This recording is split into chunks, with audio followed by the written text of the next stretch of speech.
How to be filled with the Holy Spirit. The Holy Spirit is God's presence within us, guiding and empowering our lives as believers. Here are 4 key steps to being filled with the Holy Spirit. Ask for the Holy Spirit. Jesus encourages us to ask God for the Holy Spirit. In Luke 11:9-13, he explains that just as a loving parent gives good gifts to their children, God will give the Holy Spirit to those who ask. By asking, we express our desire and readiness to receive God's Spirit. Do not quench the Spirit. In 1 Thessalonians 5:19, Paul advises not to quench the Spirit, meaning we should avoid suppressing the Spirit's influence in our lives. This often involves resisting sinful behaviors and temptations, which can dampen the Spirit's work.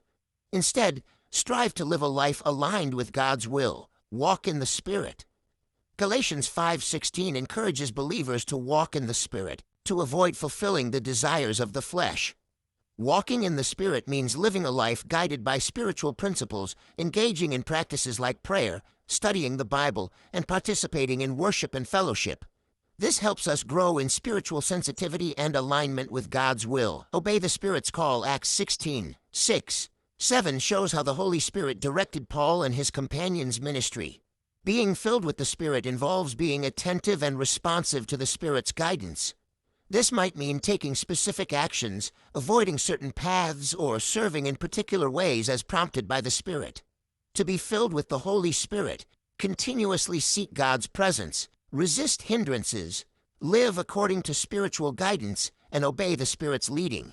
This connection strengthens our relationship with God and empowers us to live out our faith fully.